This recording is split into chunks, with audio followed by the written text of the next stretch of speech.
When will my life not suck? Is there hope for the future of our despicable lives? Bible News Radio starts right now.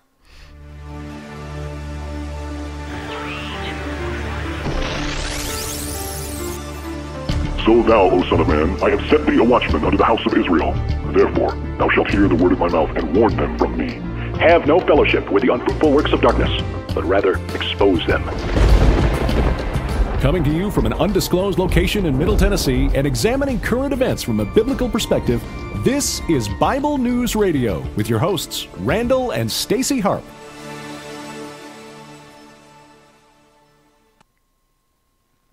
Hey everybody, I want to welcome you to tonight's episode of Bible News Radio. As you guys know, I'm your sweet and lovable host here. And tonight I have to tell you that, the title of the show is kind of a little bit like provocative, isn't it? When will my life not suck? And I just have to ask you, and this is a serious question. Has your life ever not sucked? I mean, seriously, has it? I know a lot of you guys, I know a lot of you people, and I know your life totally sucks. So just admit it right now that your life sucks. And the funny thing is, how many of you, and there are some of you, I'm pretty sure of it, like you get totally offended because of the word suck. I mean, really, I actually moved here to Tennessee from California, and I actually said the word suck in front of some people once, and they were like, what? I'm like, are you a Christian? Are you a Christian? Are you like one of those fundamentalist ones? Because the word suck is like inappropriate, right? And I don't quite understand that. I'm not quite sure why the word suck really, has that weird connotation. I don't know. I personally think a baby sucking on a bottle. I mean, when I hear the word suck, or somebody like sucking on a sucker, seriously. Is the word sucker, like, can we like take that out of our vernacular because it's like too offensive these days? I don't know. But what I want to tell you is that tonight we're actually going to talk about it. We're going to talk about the issue of your life sucking. Just so you know. And I'm being totally incongruent, right? Because my life can suck too at times. I totally admit it. But, the good part about this show is that you guys know it's real, right? And so I want to thank you all for coming in. And I want to thank you for sharing it out. And also just want to welcome some of you that I can see, like Melanie, that you're there, and Mia, and Nick Knack, really? Is that really your name, Nick? Hey, and Chapel Hill Media is there, and some other people are there, and I know other people will be coming in soon. So I want to thank you guys for sharing this out. If you're a replay viewer, I want to thank you also. And I want to remind you that, as a lot of my friends say, like Pastor Pete and Tommy, Pastor Tommy and others, that the hearts really do matter. We're trying to get to 10 million hearts, you guys. We're almost there. We're like 500,000 away. And when we get to 10 million hearts, we're going to do a giveaway. So tap away, everybody. And, make my ego feel good. I really, really need it right now. Okay, all right. In all seriousness, I got to tell you. So my guest tonight plays pickleball. And I know you guys out there, you all already know that I play pickleball. I've been playing for about a year and a half. I actually brought my paddle in. Here it is right here. See, this is a Aero Graphite Pro Light pickleball racket. And Melanie says, when will my internet not suck? Yeah, I hear you. And then this one I just bought. This is a Gearbox pickleball paddle, which I think is better than my guest pickleball paddle. Not there's any competition or anything, but there totally is. So, but we're going to find out from my guest, who I'm going to bring on the screen here. I'm going to tell you who he is first. He is Dr. Ramon Presson. He is the most published author who is a therapist, a doctor in Tennessee. He has that distinct pleasure. I believe he's an only child. He has a hilarious sense of humor, and he has totally impacted the show, and he doesn't even know how. I'm going to tell him that in a minute. He's written a gazillion books and contributed to a whole lot of books. And the foreword to this book here is written by Dr. Gary Chapman, not Smalley. They get them mixed up, but I hear Dr. Smalley is gone, but Dr. Chapman's still alive, just so you know. And anyway, right. This has been this interview has been I don't know months in the making. So anyway, hey Ramon, welcome to the show. I'm glad that you're here. Thank you, Stacy. Thanks for the invite. Yeah, we've been we've been working on this for a while. We've been talking about this many Friday mornings on the pickleball court. So you've bought a second paddle. You have two paddles. Yeah. Well, actually, do we need to talk about stewardship? Well, this is a Rawling Swapmaster 5000. Not really.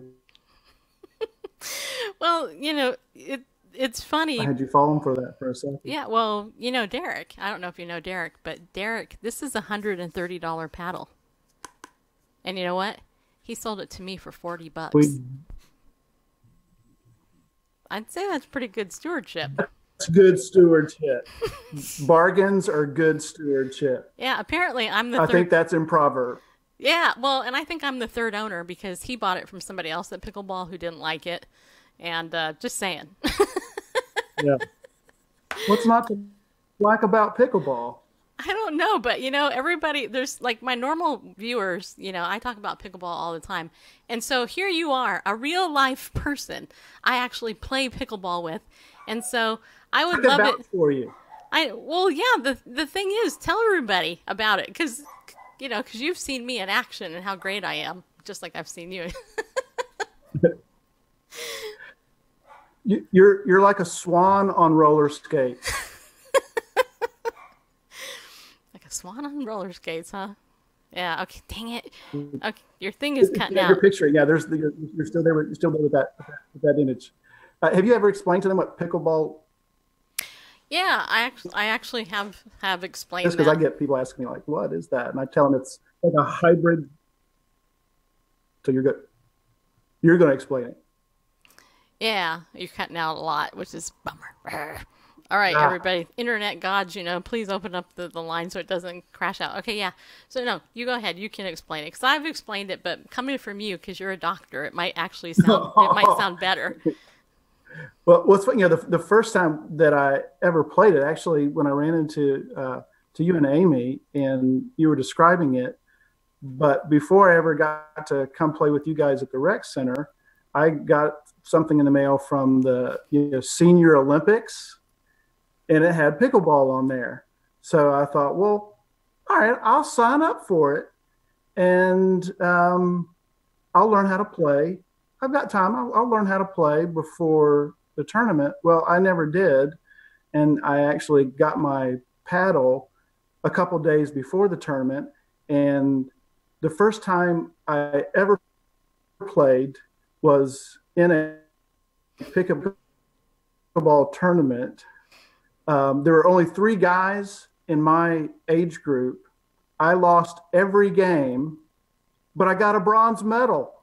Is this a great country? Is this a great country or what? I lost every single game and walked away with a bronze medal. You got to love America. I know. You know what? Hey, my very first tournament, I played against Shauna's daughter, who's like, I don't know, 15 or 13 or 11 or something. There was only 3 people in our category, too. But I won. I beat that girl. Just saying. Wow. you got her before she's really good. She is really good. Really good. And the funny thing is I had a player, I had a partner who I'd never played with before, and she was not happy. She was like the whole day, and I'm just like, that was a 20,000 step day for me. It was, which is many beyond what I normally do. So it's kind of your Fitbit. Yeah. See, I've outsourced my Fitbit. I actually have someone else wear mine, so I've outsourced and I've delegated my steps to someone else. You're a smart man. You are.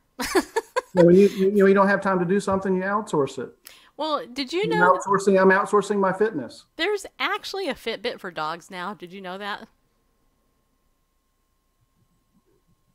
True story. I actually got a free. I got a free one. No lie. What's really funny is they sent me this review product for the dog. It's a dog tracker, And so it has a little GPS in it. You put in its thing and all that, and it actually tracks its steps and lets you track where your dog is when you're not around it. The only problem is the dumb thing doesn't work. So I can never even see it in action because I couldn't get it to work. I contacted the people who produced it. They sent me a free one. This is like an $80 product. They never got back to me on how to fix it. So I don't know how well it's going to fly, but the truth is there actually is Fitbits for dogs too. So you don't know where your dog is right now, do you? No, not sure. He's somewhere. But anyway, hey, everybody that's come in, Jen, Rob and Nori and others that are coming in, thanks for coming in. If you don't know, I have therapeutic royalty on our show tonight, just so you know. True story. Dr. Ramon Presson is my guest. We actually met at pickleball. How I met him is hilarious. Okay, first of all, I met Amy in the bathroom. I introduced Amy to pickleball. You guys don't know who Amy is. She serves on the city council in the city I live in. I don't even know who she is. I'm like, well, who are you? I don't even know who you are. Well, anyway, we became friends, and then me and Amy went out to lunch at Cracker Barrel, which I normally never go to. And next thing you know, Raymond's sitting at the booth next to us, and Amy introduced us, and so that was how we met. And then we played pickleball since then. So it's kind of funny how you meet people. Anyway, so you wrote a book called "When Will My Life Not Suck?" And you know what? One of the things tell us about the title. I mean, because, hello, I know people are that way. Hi. Yeah. The title actually comes from something that was blurted out by a single mom in a Bible study, a women's Bible study in Brentwood. Carla Worley was leading the group, and at one point, Cindy just interrupted and said, "Carla, this study about the Israelites crossing the Jordan into the Promised Land is all really interesting and everything, but I have a question. When's my life not going to suck?" And it was like suddenly someone, vacuumed all the oxygen out of the room, and people are looking at Carla like, do something, say something. And Carla's just a wonderful, wise lady who's very authentic herself. And so she didn't rescue the group. She just sort of let the question hang in the air for a little bit to see what the group would do with it. And there was a sort of uncomfortable pause, and then another lady said, someone who was going through a nasty divorce with a music executive, and everybody knew about it, but they never talked about it. And the lady said, "Yeah, that's what I want to know. When's my life not going to suck?" And Carla said she realized then at that moment, sort of the group is at a crossroads. Are they going to sort of go with this sort of new level of transparency, or is the group going to retreat back to something safe? And that really was a turning point in the group. But began with Cindy rather raw and candid, blurting out the question. Then Carla, a few Sundays later, was telling me about what happened in the group. And two thoughts occurred to me. One, I hear my clients, individuals and couples, asking me some version of that question. And the other was, that would be a great title for the book. And the subtitle is Authentic Hope for the Disillusioned, because that's what I want to do in the book, is not just have people identify with, I relate to that kind of experience, but raises the question, okay, now what? Is there any solid, legitimate hope? Mm-hmm. Yeah, and I like that. First of all, I resonate with real people, and I think when people are honest, that's frankly the only way that you can grow. Duh. I mean, you don't, and in my years practicing as a therapist, by the way, everybody, Raymond is actually a PhD. He's a licensed marriage and family therapist with almost 30 years, right? Or maybe almost about 30 years by now. Right. Founder of Life Change Counseling Services and the Marriage Center of Franklin. And he's been, he's published all over the place. He's married. He has a son. And He has a mean pickleball hit. I'm just saying, people. But the truth is that, we all become therapists for a reason, right? And, I love in your book how you shared essentially your conversion story. I thought that was really cool. And I'm not going to tell anybody about it because I want people to get your book so that they can read it. But one thing I would like you to share is something that you and I actually have in common. You suffered from depression, and were actually hospitalized for it. And I was too, by the way, in case you didn't know that. I don't know if I told you that. No, I didn't. Yeah, we didn't have that conversation yet. We have a lot in common. You wouldn't believe it. I imagine we both prefer not to have that in common. Yeah. Well, tell us about it, because you're a man. And, when I was hospitalized for depression, there was a lot of men in there, but that a lot of people don't talk about. But you write your book from the perspective of not trying to be a person who's like, well, here's the pat answer. Yeah, whatever. We all go through it, blah, build a bridge and get over it. You actually kind of went through it, and you came out on the other side, which is awesome. Yeah, and I can remember Stacy, wondering if I was going to come out on the other side, because it was a really foreign experience for me. It happened about 13 years ago, and really blindsided me. Looking back, I could see some storm clouds coming, and probably should have sought some help. But I think partially because I was a therapist, there was a tendency to think, well, I know what someone would tell me, so I just need to tell that to myself and, implement that myself, just sort of be my own therapist, physician, heal thyself. So I know I delayed, getting the help that I need, so that when I did, it was getting much worse, and was experiencing a sort of two-headed snake of depression and anxiety, and getting worse and getting worse. And like anyone else, I had the blues or some sadness or grief.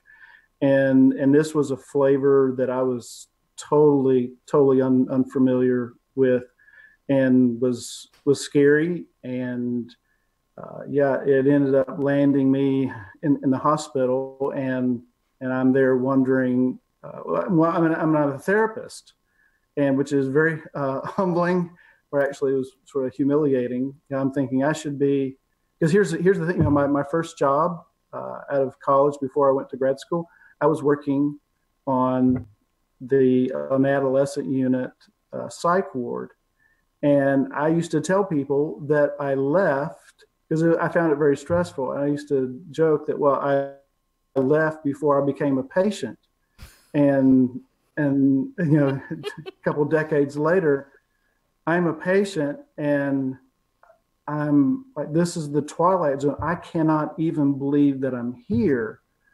But in addition to suffering with the depression, the anxiety itself, wondering and fearing, am I going to get better? Am I going to get me back? And it was, I wasn't in the hospital for months, but it was months even after coming home. I was on medical leave for several months. And I'm glad to say, it's been long enough now, and I felt so much better for so long, that at times it feels like that either happened a really long time ago, or that it feels sometimes like that happened to someone else. Mm-hmm. Yeah. Well, and I know for me, it was the same thing. For me, I was hospitalized. It was 25 years ago.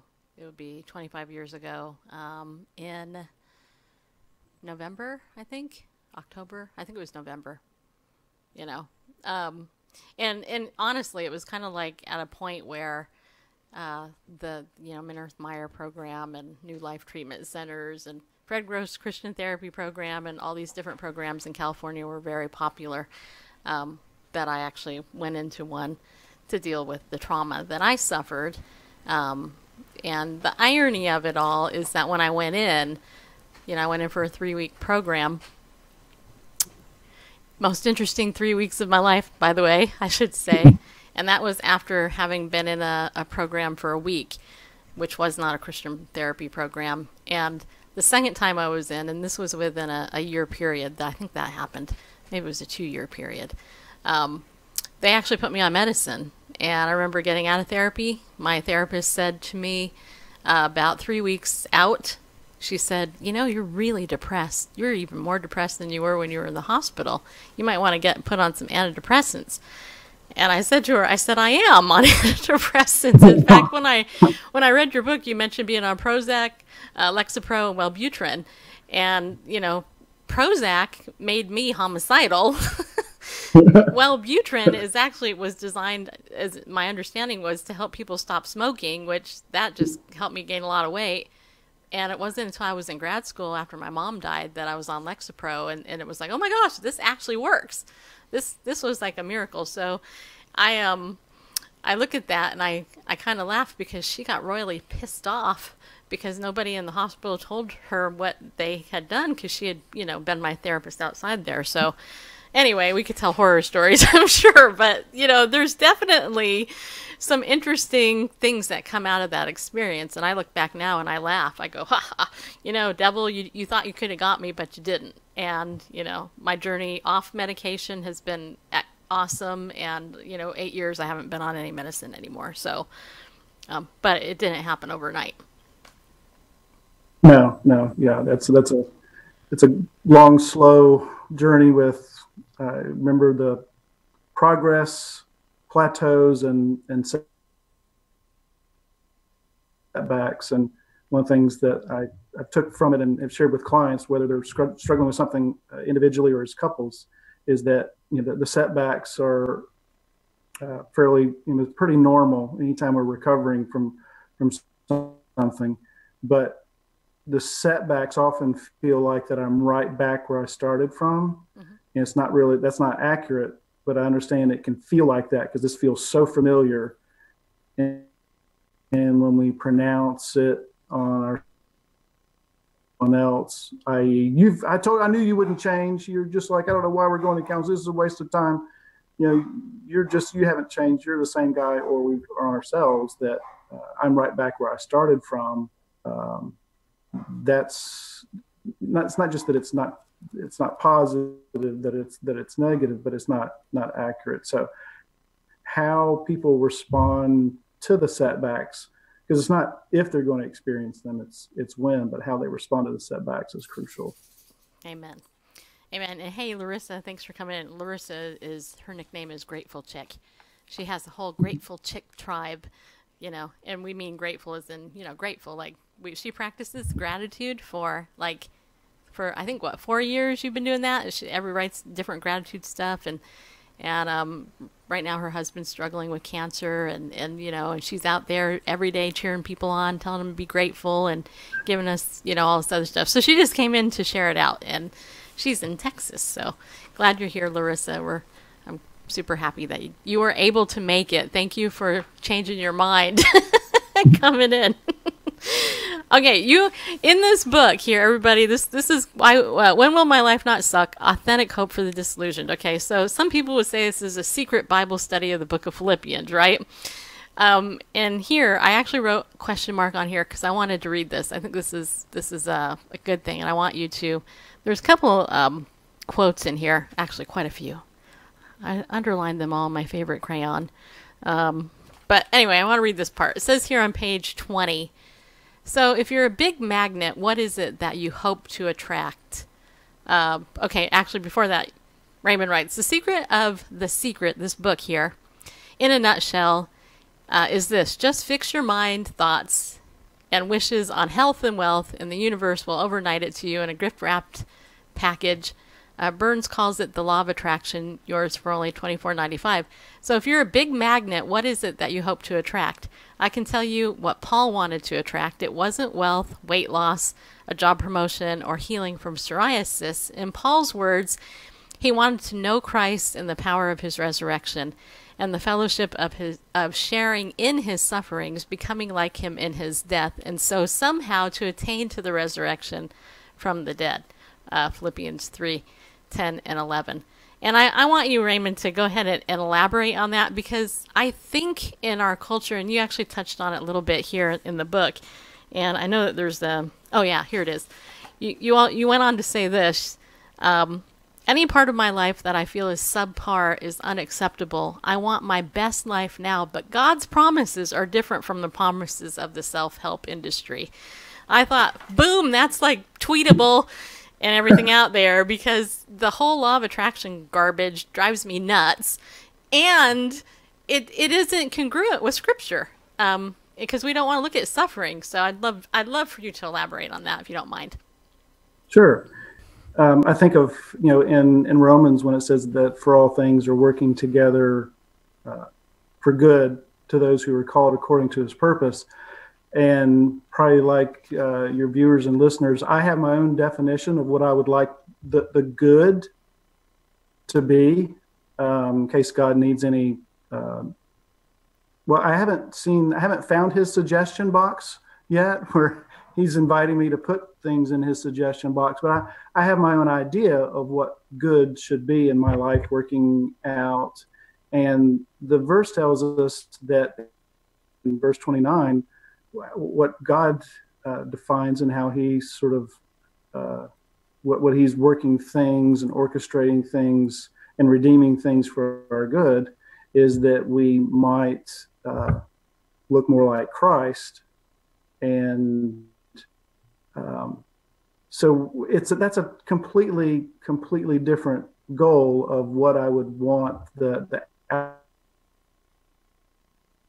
outcomes and the byproducts and the results of my life to be. I do have to say that I have a hard time relating personally to Paul saying, I want to experience the fellowship of his sufferings. I have to admit, I haven't been able to co-sign on that one yet, because I really don't suffer well. I tell folks I'm the guy that, I get a sinus infection, I act like God doesn't love me, and the world's coming into an end. I don't suffer well.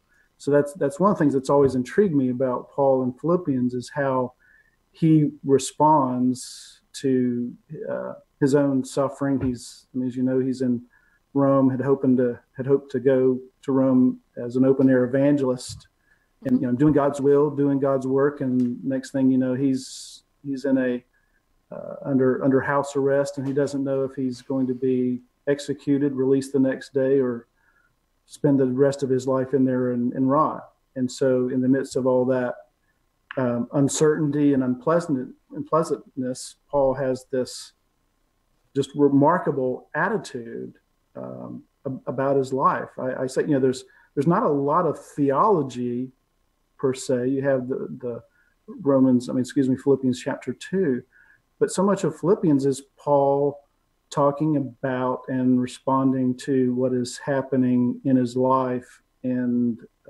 people around him. And I'm challenged by that. I often say I go to Philippians for an attitudinal front end realignment when my perspective gets off. Yeah, I do too.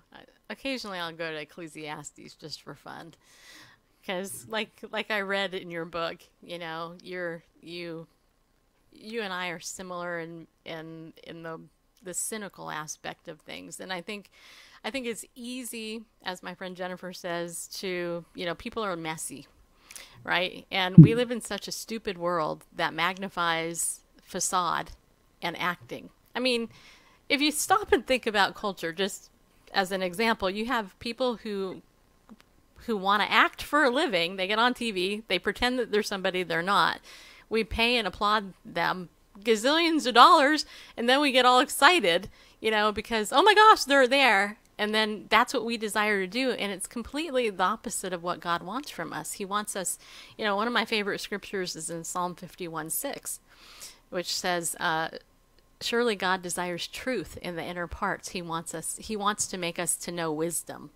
And that's within the Psalm of David, where he was busted by Nathan, for adultery and murder, things he could have been killed by, put to death for technically, but God had mercy on him, right? And so this is his prayer of repentance in here. And this is actually, by the way, everybody, my new course, what it's about. It's called Stop Lying to Yourself, and really what you give up as a result when you're lying to yourself and you're not being truthful. It's the Bible talks a lot about self-deception and tells us to examine ourselves, but the problem is, in the world, let's just say as an example, and I'm not going to pick on AA per se because I think AA does a great job, but the church doesn't even follow in the steps of AA in many ways. Like by saying that, it's like, okay, well, how am I supposed to get real if when I get real, people run away? It's like, hey, I mean, this is ridiculous. And yet the book of Jonah, this is the thing in my course. In Jonah chapter 2, verse 8, Jonah, who, by the way, was in the fish, I believe at that point, actually says something to the effect of, stop pursuing the lying vanities, because in pursuing those things that you're lying about, you're forsaking God's mercy, right? And it's amazing to me how easy it is to just forsake God's mercy. We don't even realize it because we think that we're forsaking other things, and yet God's mercy is the most important thing that you can get, because without it, guess what? You're pretty much toast. Just saying. You're miserable. You're trying to comfort yourself in other ways. And so I look at Paul and I think he was a man who martyred Christians, right? And he had this amazing encounter on the road to Damascus where he was blinded by the light. I always think about that song, Blinded by the Light. Blinded Especially by after the eclipse. Right. I know exactly, right? But I look at that and I think I don't understand his ways, but you actually touch on this in the book, not as directly as I'm going to say it here, but what helped Paul, I think, was Barnabas. Because Barnabas was the dude that took Paul in and said, I believe you. I trust you. I think you're the one. You really are saved now. You're not, you're really super repentant. And, and then of course God puts him through these, through hell, really, but Paul didn't. And so you actually touch on community and the aspect of community. And one part in your book that I really liked, you talked about garden friends, and I'd love for you to talk a little bit about that, because I was like, oh, that's so good the way you put that. So I know you were quoting somebody, but still, it was good. Yeah, Dave Busby asked the question, sort of along the lines of who could you call at 3 a.m. Because you had a need, and they would just be there without asking you a whole lot of qualifying questions. And by, who are your garden friends? It's a reference to the Garden of Gethsemane. And, in one of Jesus' darkest moments, he asked some friends to go with him. Well, it's one of the things that actually, if you ever write a book with a standard publisher, you'll do a little bit of sparring with the editor. And one of the places where we sparred a bit in the book was in that chapter where I'm making a case that God has given us one another and has not designed us to make it completely on our own. That, like you mentioned, is that pity the man who falls down. To say is that, well, we just really need God. It's great if other people are there, but if they aren't, you just always lean on Jesus.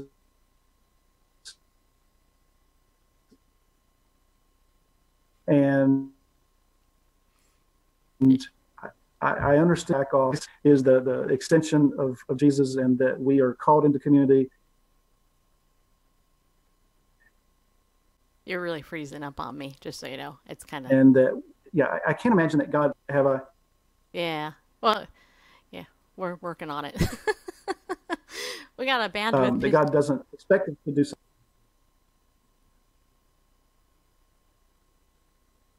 Are you back? He's frozen. But only for a moment, I'm sure. Yeah, this might be a good time to... There, you're back. Okay, he's back. Hit our announcements, but... Okay. All right, well, you want to do them bareface? Okay, we're going to take a break, Ray. Because that last part, anyway, okay. So let Bareface do the break. We'll do that really fast, and then get back. And then maybe you can repeat what you said again. What's Bear? Did he used to have a beard? What's the Bareface? Oh, Bareface. Oh, yeah. What's that from? I guess well, when Randall was a baby, or little, his mom called him Randall Pandle Bear. Okay. Yeah. And so when we first dated, I just did every opportunity I could to embarrass him and call him Bareface or Randall Pandle Bear. Actually, I called him Randall Pandle Bear for a long time until it got old, and then I just nicknamed him Bareface. And now everybody calls him Bareface. I call him Pastor Bareface, even though he's not really an official pastor. He's kind of a pastor, sort of. So call him Pastor Bareface. And he has a smooth face, and So it's Bear. Yeah, it depends. It's either B-E. I see. I always spell it with the E-A. Like, gotcha. B-A-R-E. Okay. Gotcha. Yeah, because when I'm looking, I'm not really thinking Grizzly Adams, which is a good thing. Randall, that's a good thing. Yeah. I'm showing my age. Does Grizzly Adams ring a bell? Yeah. It Okay, does. good. I'm still not that young. Although I'm younger than most people I know. Especially at pickleball, because they're all pretty old. Yeah, that's guess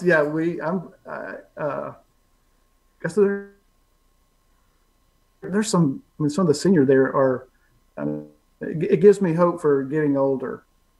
Yeah. We're not really. This is. What are we? Are we on now? Yeah, we're still on. Oh, Yeah. I thought We're down we there. were taking. No, Oh. we actually haven't taken the break yet. Yeah, let's do that. Okay, so everybody, we're gonna thank our sponsor, Ariel Ministries, because that's what we're supposed to do. Because Ariel rocks. Just so you know, if you guys want some nice biblical material, Dr. Arnold Fruchtenbaum is the founder of Ariel. You can go to ariel.org, and you can use the coupon code Bible News and save 20% when you buy anything in the store. And I totally expect you to buy everything there because that supports us. But even more so, it actually will encourage you in your faith. If you enjoy the Bible study that Randall does on our Daily Disciples program, then go get the book Yeshua, Life of the Messiah from a Messianic Jewish Perspective. They actually have 3 volumes out right now. They're all in hardback, but you can also get them in EPUB and Mobi and Kindle format. That's right, people. I said all that. And you won't have to sit through 20 hours of Dr. Arnold Fruchtenbaum's unique voice. You can just read, the books. I take it you did. Does Raymond know who Arnold is? Anyway. Do you have a problem with Arnold's voice? Yeah, okay. Anyway. Oh, I've got him. Oh, you muted him? Yes. Okay. Anyway, so yeah, actually, do you know who he is? No, I got a kick out of you being able to say the name and just keep going. Okay, good, yeah. And I was trying to imagine what his voice might sound like. Oh, Randall just did it, actually. Go ahead, Randall. Say the sign of resurrection. That's the best line ever that Dr. Arnold Fruchtenbaum says. Yes, Dr. Fruchtenbaum often says the side of Jonah, the side of resurrection. And he has a habit of when he's talking, when he's done with his sentence, it ends on a downward pitch. Because that's what he talks about. He's talking about Yeshua, life of Messiah from a Messianic Jewish perspective. Now, it's really funny if you actually know Arnold and you've heard his voice, because he really is doing a really good impression. Anyway, also, we have D.L. Cooper's Messianic series right now. Ariel's offering all 7 books in that Messianic series for $32 minus 20%, which brings it to $25 or something like that. I'm not really good in math, but I did survive grad level statistics. How, I don't know. But anyway, you guys, you can get that by putting the coupon code in there, Bible News, and Randall took it down, so I can put it back up if you'd like. I wasn't done. Okay, so for our podcasters, just so you know, you'll get the God of Israel, Messiah, his nature and person, Messiah, his redemptive career, Messiah, his first coming scheduled, Messiah, his historical appearance, Messiah, his glorious appearance, imminent. We're waiting for that one. Imminent. What? Imminent. I always say it wrong, right? You say eminent, but that's your northeastern kind of thing, so... Yeah. It's just that, eminent and imminent are completely different things. But I love onions, just so you know. Yeah. You're ruining it for me. Yeah. Okay, it's a long-time marital issue. Okay, anyway, Messiah, his final call to Israel. Okay, you guys can get all 7 books. How many books can you get for $32 minus 20%, people? Not that many, but if you go to ariel.org, you can get those, just so you know. And don't forget, use Bible News as a coupon code. And, of course, our pillars of the community. We need a whole bunch more pillars of our community, but I can see 2 of our pillars are in the room. Thank you, Mia and Melanie. Totally appreciate you guys being here. You guys can go to BibleNewsRadio.com/give. Donate $25 or more. We'll throw you into our top secret. Actually, we won't throw you. We'll walk you gently into our top secret Facebook group where we put behind the scenes interviews. And, you know, I put pictures of stuff and, you know, I share my deep innermost thoughts with you. Actually, I do that and a lot more. And we have our monthly Zoom meetup, which happens to be this Sunday, August 27th. So hopefully you guys will all show up. And hello, citywide prayers. Welcome to the broadcast. Okay, is that it? There is the My Bible News Radio Classroom. Oh, yes. Yeah, that too. That new thing I just started. If you go to Bible... Well, actually, if you just click the link here in our Periscope... It's linktree. It's linktr.ee/Bible News. And if you go there, you can get to all of our social media. First of all, if you go to our Bible News Radio classroom, I am your teacher, just so you know. And I'm actually hard class, you know, I'm a taskmaster, so just you better be serious if you're going to take my class. No, I'm just kidding. Just go there. You guys get a 10% discount on my course. Stop lying to yourself. Your secrets are not secret. The cost of becoming real. I know that's a really long title, but it kind of sums it up. You can watch the promo video for free. Also, the 20-minute introduction you can watch for free. And then there's 5 other lessons, and there's a bonus video and a graphic that we stole from somebody else that were given to you for free, just so you know. Because I stole it, so otherwise, you know, you'd have to pay for it. So technically, you're not really paying for that graphic, but I paid for it, so you can get it for free. So just so you know, you can go there if you'd like. And here's the other thing, you guys. Christmas is coming up. You can buy this course for a friend.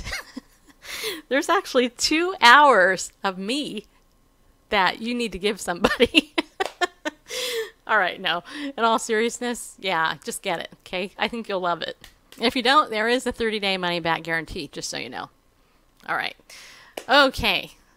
Tomorrow on our show, we have Periscope guru Pastor Rick Costa coming on the show.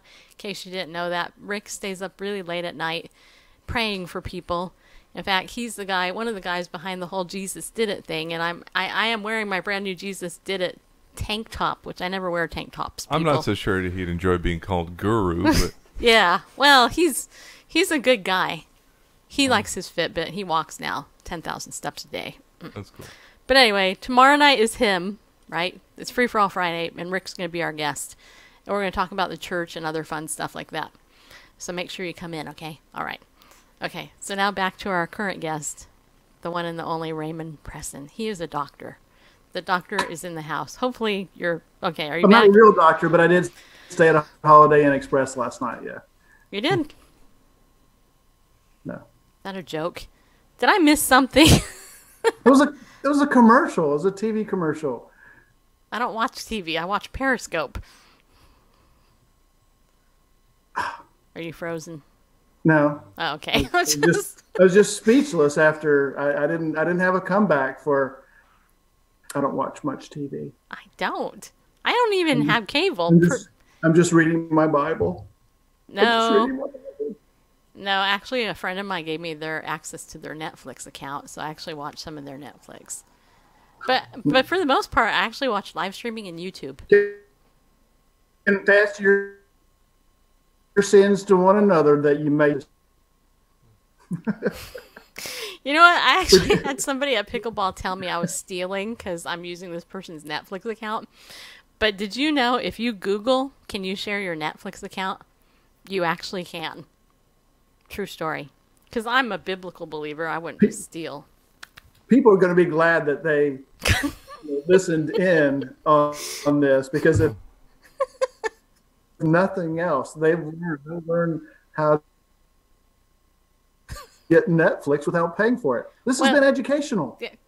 Okay, if somebody wants to be my Netflix sponsor and donate $10 a month to me and designate it for my Netflix, then feel free. No, I don't. No, actually, the truth about Netflix. They want to be a pillow of the community. A pillow. Well, my friend actually, pillow of your community, who's allowed me to use her Netflix account, she actually calls it the pillagers of the community. So, yeah, there you go. Yeah. Kind of prophetic, don't you think? Just so you know. Pathetic? Did you say pathetic or prophetic? Prophetic. Oh. Yep. Mm-hmm. Yep. Meanwhile, back at the ranch. Yeah. I actually had David said, "You're stealing that, you know." I'm like, "No, I ain't. Just so you know, I checked it out." Anyway, back to this here. Your book. Okay, you actually have written a whole bunch of books. One of the books I want everybody to know about too is that you actually were, according to your website, you were selected to create the online marriage assessment and material for the 2012 re-release of the New York Times bestseller, The Love Dare, and also The Love Dare for Parents in 2013. You have some journals and some other stuff, but I wanted people to know this because, you know, The Love Dare was a big, huge deal. Wasn't that the movie that Kirk Cameron was in, Fireproof? Fireproof. Mm-hmm. Yeah. So how did that come about? Because that's pretty cool. Actually, it's connected to the book.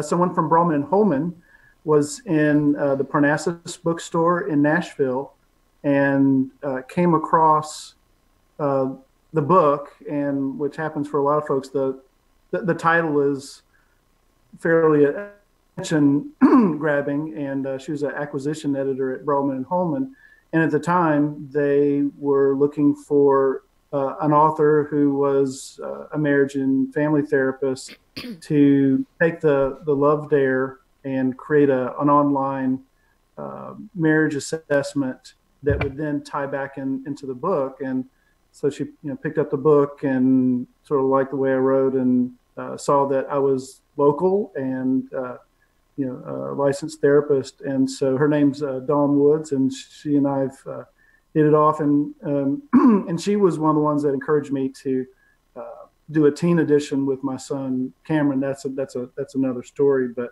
yeah, even the opportunity to do the Love Dare assessment came as a result of someone picking up the book because of the title, which you mentioned excuse me earlier, because of some of the reactions to the title. It's closed a number of doors because of the title, but it's opened a number of doors, and it's found its way into the hands of people that really resonated with it because of what was going on in their life. One of the things that it's probably been most gratifying, because those anyone out there who's written Christian books know that, okay, you're not going to get rich doing that, so you better enjoy the journey. And what's really gratifying is when you find out from people, as you will with your course, that there was something that they found in the book or in your course that was very timely. And that someone found the book and it ministered to them at a pivotal time will always mean more than royalties or sales numbers, because that's why you write. That's why you're doing what you do with this program and with your course. You're doing it to make a difference. Yeah, and that's that's why I have a hard time asking for money, because I don't really care about the money.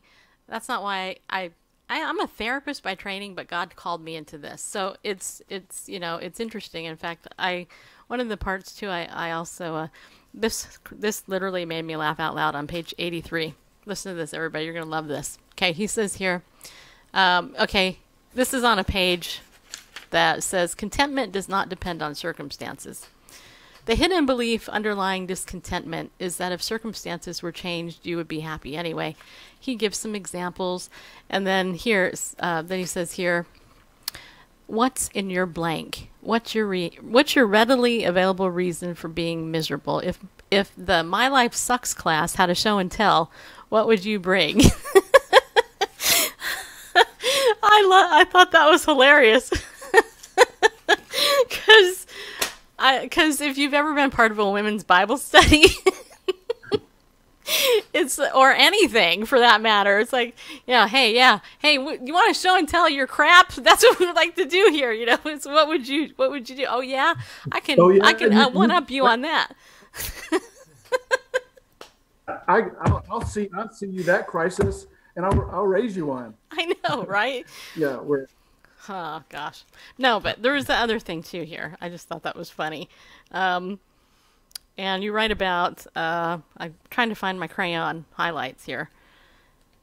The woman who was a Firestone, I can't think of her name. Annette, was that it? Oh, Mary Alice Firestone. Yeah, tell everybody about her, because that was good.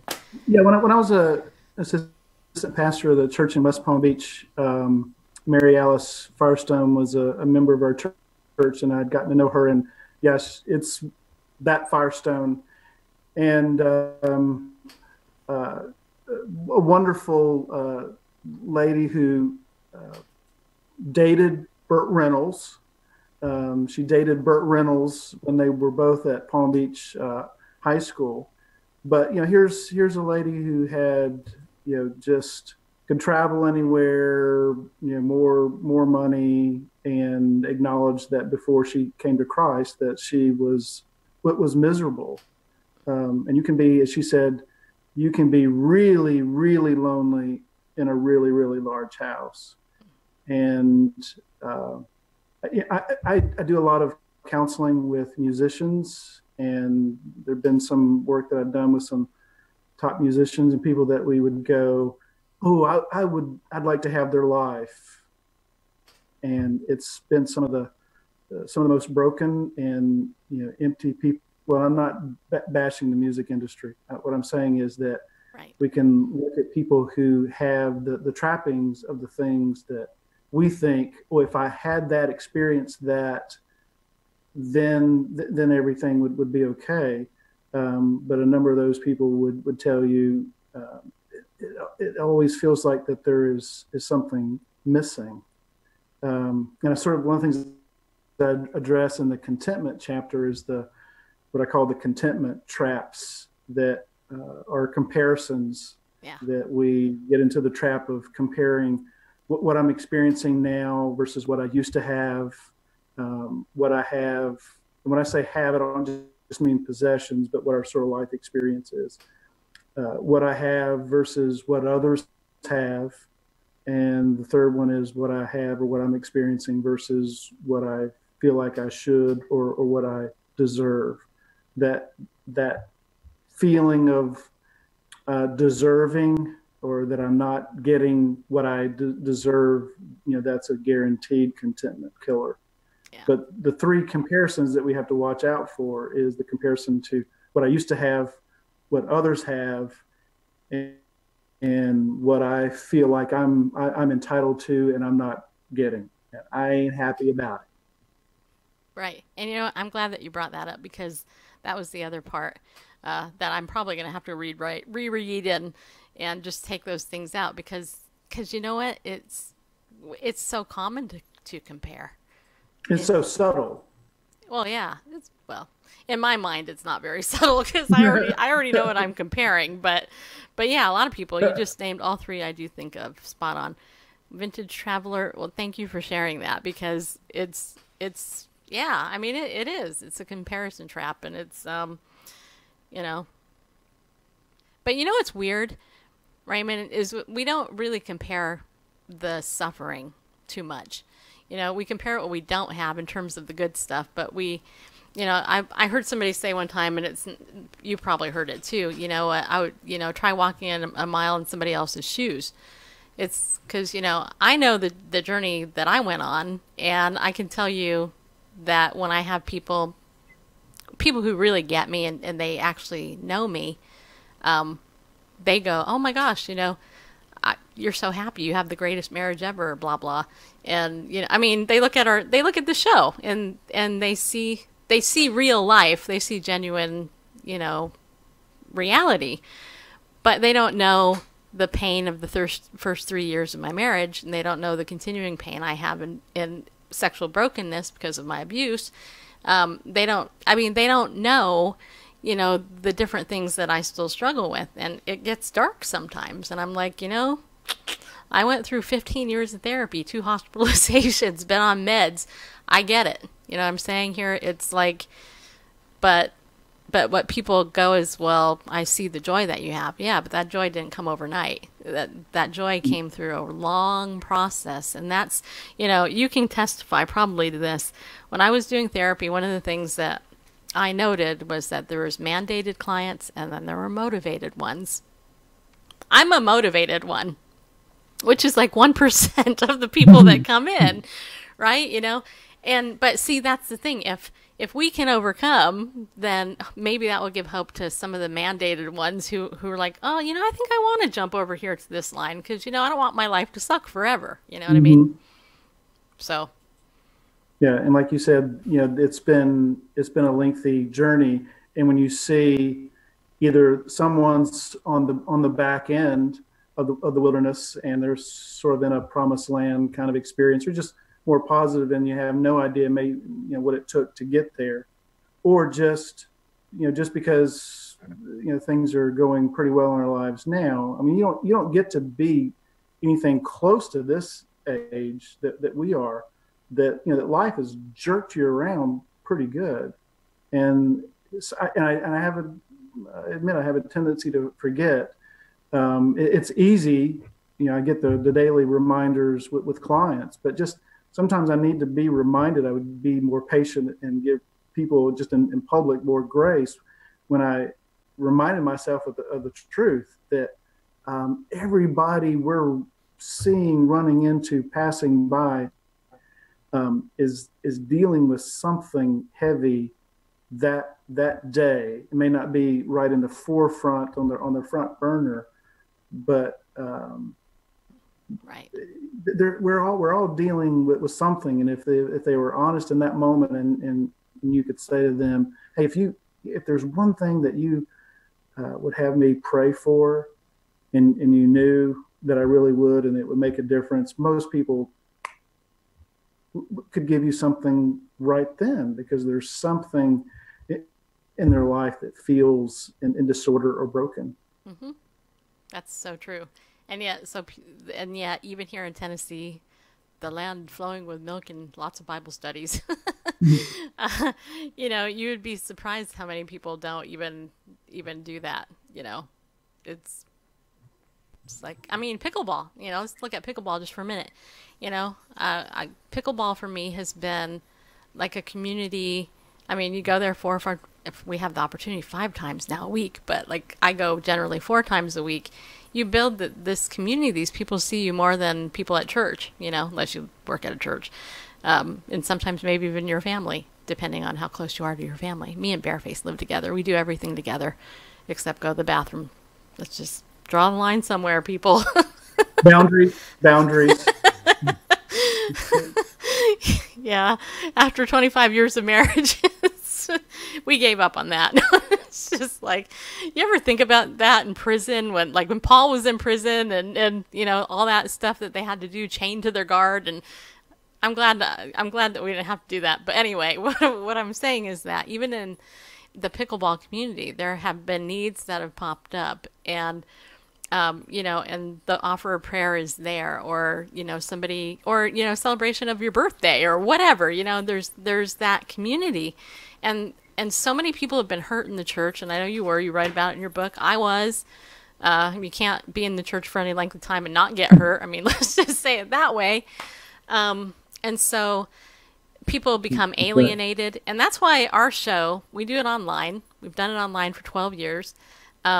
I have a very unique perspective of the church because of the audience that I get coming to me here online. A lot of people come here because they've been hurt in a church. But you know what? There's hope, you guys. There's hope. And, you know, you need to have an in-person community, not just something online. You have to get connected with people, even if it's 1 or 2 people.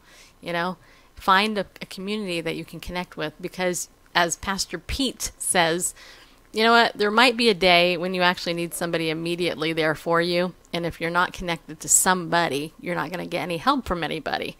And I know that you can probably attest to that too, right? Well, sometimes I'll see and understand that Facebook is a place that we can share hurts and concerns. But occasionally I've seen, and I've had some clients that have not gotten the reaction and the mobilization of help and support that they were counting on from posting something on Facebook. And it's almost looking for Facebook to be the support group. Well, what if someone just didn't happen to see your post? It doesn't mean that they don't care, but I've seen some, overreactions to not getting the kind of response after they poured out their heart. But yeah, and that's why I go back to the garden friends and that gets more difficult, the more mobile that we get. I mean, particularly here in Middle Tennessee, almost no one's from here, so everyone's moving here. And so they are, their best friends, family is scattered. And so, they're transplants trying to reconnect, make new friends, find new church, feel that sense of community. But as valuable and as much as I have and enjoy connecting and staying in touch with Facebook friends, my garden friends really need to be local, and need that face-to-face across the coffee table. Yeah, amen. All right, so our time is up here. You owe me $100. No, I'm just kidding. I'm sorry, I couldn't resist. That was a bad therapy joke, but actually, because you have inspired. You take insurance? Well, you take insurance? Here's the thing. No, I actually don't. I don't even have insurance. But here's the thing. Okay, so the A-list guest question, you inspired this, just so you know, okay? Everybody, Raymond is awesome. He's on Facebook. He writes funny stuff all the time. Raymond, you do not know that I've asked this question to Dr. Ben Carson, to other people. No, actually, I didn't ask him. I asked him about the magnet. But there are lots of famous people, well, semi-famous people I've asked this question based on one of your Facebook posts. So I'm going to ask you it. Okay? Okay. All right. What type of guy are you? You eat eggs, right?